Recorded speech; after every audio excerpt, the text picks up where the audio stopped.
بسم الله. الحمد لله الصلاة والسلام على رسول الله وعلى آله وصحبه أجمعين، أما بعد. إن شاء الله كوني برنوتا كينيا كتاب عمدة الأحكام.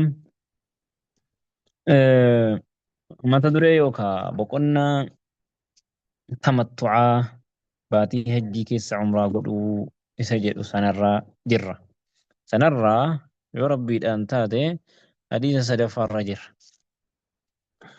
حديثني سدفان أكنجد عن عمران بن حسين رضي الله عنهما. عمران إلما حسين الراقباهمي ربي سلم من الراجع قال نجد نزلت آية المتعة.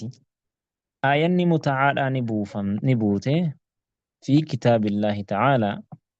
آية ربي قلت إيه كيست آية واهي باتي هجي كيس عمره قدودا نبوته جد يوكاهو آية عمره قداني هم حجين قهوتك أنا نئودا نبوته جد ففعلناها إسيني هجن مال عمره قوني كاني هم قويان هجي قهوت موك أنا نئوسنا نهجن مع رسول الله صلى الله عليه وسلم رسول ربي توجن أسما جرو.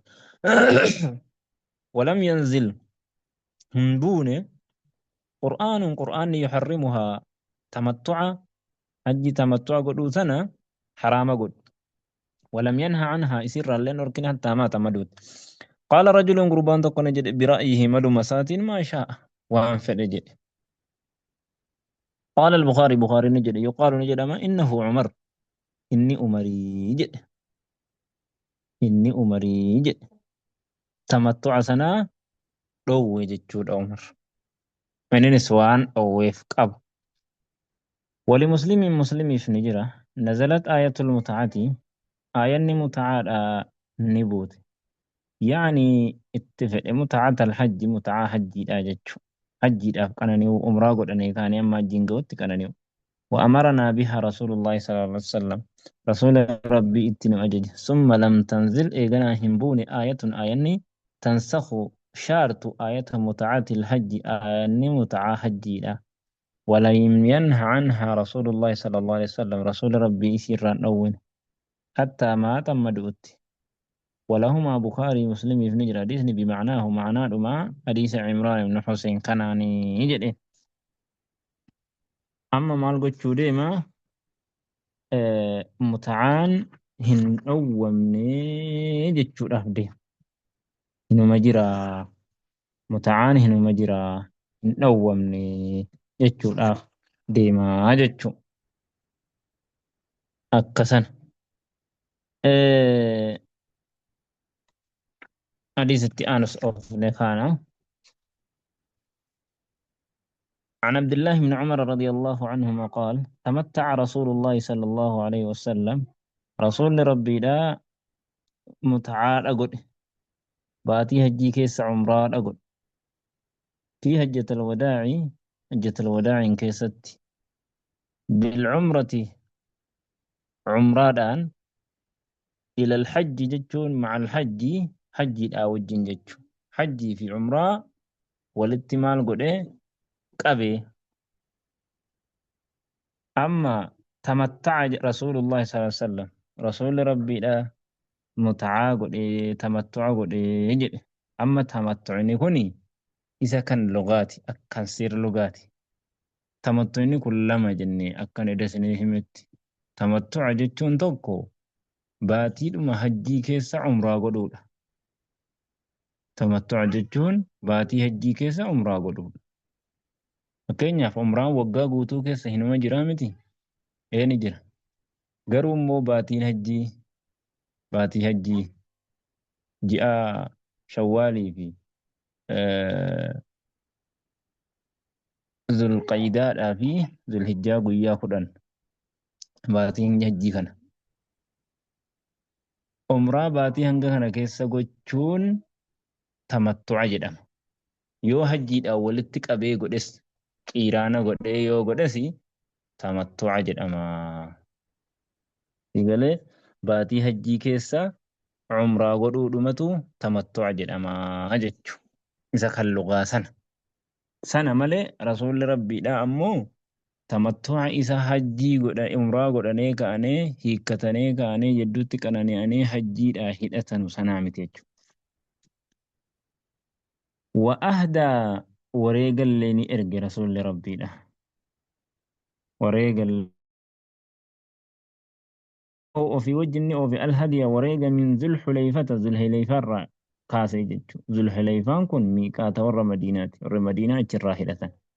وبدأ رسول الله صلى الله عليه وسلم رسول ربي نجل قبيه فأهل بالعمرة عمران هدت ثم أهل بالحج إذنا حج آنس نهدت لبيك حجة وعمرة جدي فتمتع الناس نمني تمتع غدا مع رسول الله صلى الله عليه وسلم رسول ربي توجن بالعمرة عمران إلى الحج حج الأوج فكان نتي من الناس نمر من أهدى نما وريق أوفي تجر نما وريق قد تجر فساق الهدي وريقني أوفي من ذي الحليفة ذو الحليفة ومنهم إسان الرانجر من لم يهدي نما وريقا هنكو بيسين تجر فلما قدم رسول الله صلى الله عليه وسلم رسول ربي دا ويتم رفي قال للناس نما نجي مكان رفي من كان نمنته منكم إسن الرا أهدا كان وريقا في وجه أو في فدي فإنه إني لا يحل حلال تأو من شيء وأن تقر لي حلال سافن تأو حرم منه كان إسرت حرامة سبب هدناتين حتى يقضي حجه هم حجي سادا فترت نمني وريقا فدتي وريقا قالوا أف وجن وريقا أفتي رفي نمنك سيسني إن هيكتو maaliif umraa fi hajjii walitti hidhatee achi dhufe wareegas oofee jira wareega waan oofee jiruu fi hajji umraa isaarraallee hin hiikkatu umraa godheetuma osuma umraa isaa sanirraa hin hiikkatiniin hajjiis godhee ka'ee hiikkata jechuudha. Waman lam yakun namni immoo hin tahin ahdaa kan oofe wareega kan oofe falyaxuf bilbeyti بيتيدان هانان وبالصفا والمروة صفا في مروان الآن وليقصر هاقبا سجد وليحلل هيكتو أمرا سرة ثم مالي في قبابسة قنا حجي داف قيا منتي قوتتي مرتوتا أو في ججة قافة سنة أو في الراهن في تجج مالي قيا لما كيسا متان بكل kan gabaabse kun umraa isaatiif summa liyuhilla bilhajji eeganaa guyyaa 8ffaa immoo haa hidhatu hajjiidha waliyuhdi wareega isaa haa oofuu jedhe achirraa faman lam yajid achumarraa bitata gaa bakkuma jiru sanarraa dhaqe sanarraa gabaatu jira magaalaa bakka irraa hoolaa sireettis irraa bitatantu jira warra hajjii jechuu itti dhiyeeffamee jennaan irraa fuudhanii qalan minarra gaafa san faman lam yajidi hadiyan namni wareega waan qalu wahii immoo hin argatin falyasum haa soomanu salaasata ayyaam guyyaa sadi fil hajji hajjii keessatti wasabcatan torba immoo idaa rajaca wayta deebi'e ilaa ahlii gara maatiisa walitti kudhan jechu فطاف رسول الله صلى الله عليه وسلم رسول ربي أن طواف ويتمكن في طواف قدوما جدا حين قدم مكة ويتمكن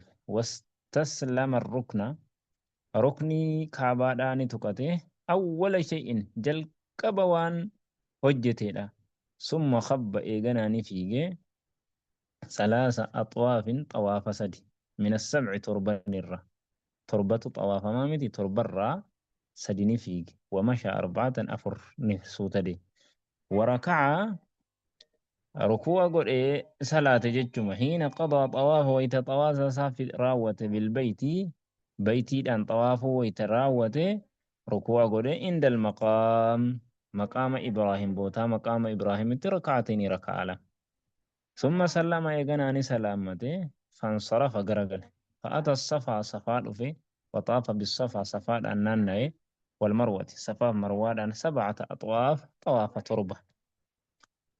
ثم لم يحلل إيجنا هنيك من شيء وما تقر حرم منه كان أي عليه ججو كان إسرت حرام قد أمسن الرا حتى قضى حجه وهم مجيسات ونهر هديه وريق سام مقالوت يوم النحر وياك الماء وأفاض الشرا ندي طواف إفادة قد بيسر طواف إفاضة من الرا من الرا إيجا متى ساق عليه متى هدتي كأيبودا طواف إفاضة جناني كم من الرا أنقل أني رفني طواف قد أنا تجرى جتشو achi booda dhakaas darbatanii fixanii immoo طواف وضاء تجري مرات فطاف بالبيت بيتي أني نانوي ثم حل من كل شيء إيجنا نهكتي وهندر حرم منه أي حرم عليك نسرت حرامته وفعل مثل ما فعل رسول الله صلى الله عليه وسلم فكي والرسول ربي دلقي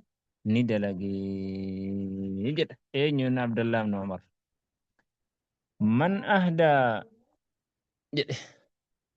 نمني أيوة متي عبد الله متي وفعل ندلقي مثل ما فعل رسول الله صلى الله عليه وسلم فكي والرسول ربي دلقي تدلقي من أهدى نمني وريقة أوفي نمني وريقة أوفي وساق الهدي من أهدى جتون نمني وريقة قد إيه وساق الهدي وريقة ساسنا من أهدى نمني وريقة قبيسي وساق الهدي وريقة ساسنا أوفي من الناس نمر جدي همغا أككنا جتشو واهي تمتعا كيس جر أما تمتعني ميقات الرا يرو ميقات الرا عمره قفان ميقات الرا هدته ويترقي مكان جهمو أوافا قده سعي قده متاسا قبابسه هيكتا جتشو أما قيانا جيدا قفتي جتشو نمو أمو كيرانا كجن سني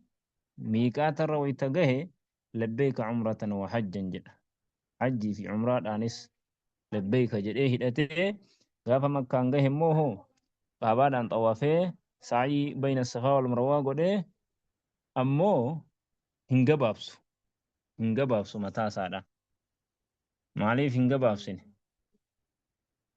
ihraam masaarratti taa'a hanga guyyaa ciidul adhaatti maaliif hajjiidhaa fi umraa walitti qabe waan ta'eefi waa tokko yedduu sanatti hin tuqu jechu akkasan amma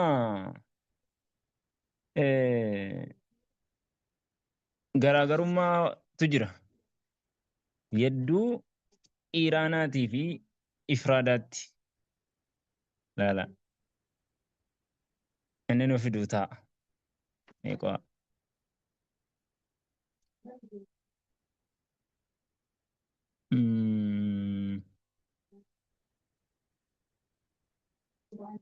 ايوه اما تمتعني نمني تمتع قده تمتع قيرانا افرادة جرامتي نمني تمتع قده تمتع نمني قده garaagarummaan isaa kana namni tamattu'a godhe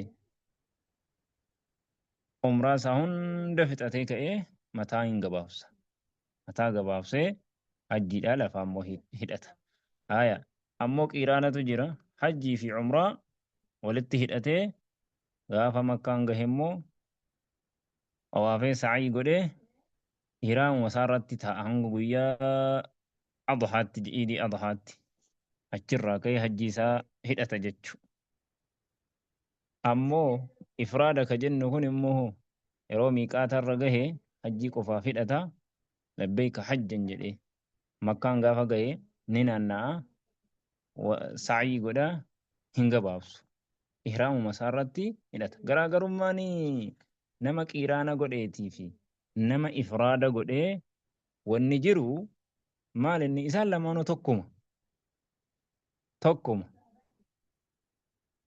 hojii keessatti isaan hundinuu tokkuma namni qiiraana godhee fi ifraada godhe xawaafnis tokkuma sa'yiinis tokkuma hojuma tokko garuu namni qiiraana godhe wareegatu isarratti jira namni immoo ifraada hajjii qofa godhe wareega godhuun isarratti hin jiru jechu laakiin garaagarummaan biraa namni qiraana godhe hajjii fi umraa qaba, namni ifraada godhe hajjii qofa malee hin qabu jechuudha.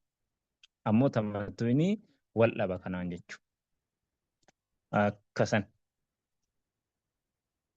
Amma gaa namni tokko gaafa ka'ee makka galee akkaataa hajjii hunda isaatu himeera. Hadiisni amma nuuf irraa baane kuni akkaataa hajjiitti godhanu hunda isaatu himeera. Namni tokko yeroo biyya isaarraa ka'ee miiqaata irra wayita gahee miiqaata sanarraa ifraada ta'us qiraana ta'us tamattu'a ta'us ni hidhata. Hidhate gaafa makkaan gahe hoo مسجد الحرام أولى مسجد الحرام الرابطة بسم الله والسلام على رسول الله اللهم اغفر لي ذنوبي وافتح لي أبواب رحمتك جدا إيجانا غرا كعبا ديمي حجر الأسود تقطع أركان هتوفني يومي جتمو دونغن يو هم جتنمو نما آزان غونو إتما أكيك أركما مسامر غاتين itti akeeka bismillaahi wallaahu akbar jedhee itti akeeka jechuudha. Eegaa itti akeeke hajarul aswadiin sana yookaan tuqatee yookaan itti akeeke yoo dammoo hoo kaabaatti torba naannawa. Torba naannawa hajarul aswadiin irraa eegalee eessarraa hajarul aswadiin irraa eegalee gara mirgaatiin akkasitti naannawa jechuudha. Yeroo torbaa jechuudha. Sunnaan xawaafa kana keessatti akkaataa lamatu jira. Tokkoffaan akkaataa amsoolaatti uffatan.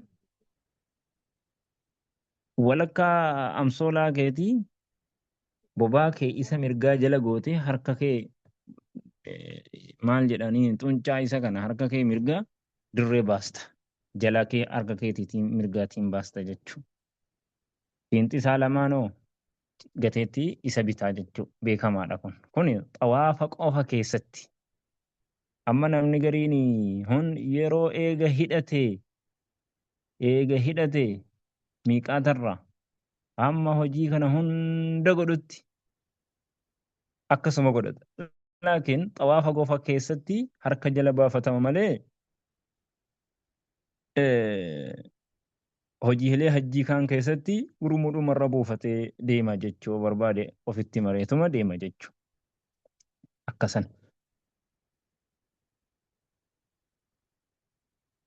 Amma kan biraa rukniin kun lama ruknii karaa yamanitti aantuu fi santu jira. Fakkeenyaaf hajarul aswadiin ruknii hajarul aswad sana yoo mijatee hin dhungataa miti. Yoo qaqqabe immoo hamma harkaan isa xaa'ee hin dhungatas. Ammoo ruknul yamaanii ka jedhu jira. Ruknii gara yamanitti aantu. Isa sanas yeroo achi gahee yoo mijateef harkaan tuqaa garuu hin dhungatummoo jechuudha. Maaliif jennaan dhakaan dhungatamu duniyaa keessa hajarul aswad tokko qofa malee wanni tokko hin jiru jechuudha. Rukniilee gama Iraaqii fi gama Shaamitti aantu lamaan immoo waa tokkollee hin tuqtu jechuudha. Eegalee aan akkasiiti achirraa eegalee immoo xawaafa isaa torban eega fixatee maal godha? Xawaafa torban eega fixe hajarul aswadiin biratti dhaqee raka'aa lama salaatee eeganaa gara safaa deema. Safaa irratti wayita dhaqee ol bahee inna safaa wal marwata min sha'airillah. Akkas jedha rasuulli akkas jedhee achirratti ol bahee qiblaatti garagalee harka isaa ol fuudhee rabbiin kadhatee laa ilaaha illallah wahdahu laa shariika lahu zikrii hedduutu jira. Achirraa kadhatee ka'ee eeganaa gara marwaa dhaqee marwarraas deebi'ee achi deebi'ee marwatti torbaffaa irratti fixee yeroo marwaa dhaqees qiblaatti garagalee zikrii rabbii godhee ka'ee achirraa eega fixee booda maal godhare as deebi'ee yoonii fi nama tamattu'a godhu ta'e mataa isaan gabaabsata yoo nama hajji ifraadaa fi qiraana godhe ta'e immoo achumarratti ihraamuma isaarratti taa'ee guyyaa hajji isaadha hajji achirraa jalqabee oromtumuu immoo maal godha gara arafaa deema arafaa irraa eega raawwate immoo harkan guyyaa guutuu dhaabbatee ka'ee muzdalifa bulee achirraa muzdalifa irraa ganama subi gara minaa dhufee achirratti mataa isaa haddatee qalee waa haqata akka kanatti dhaqee fixaa jechuudha. Akkas insha Allah. Haaza wa sallallahu wa sallam wa baraka ala Muhammad wa ala alihi wa sahbihi ajma'in.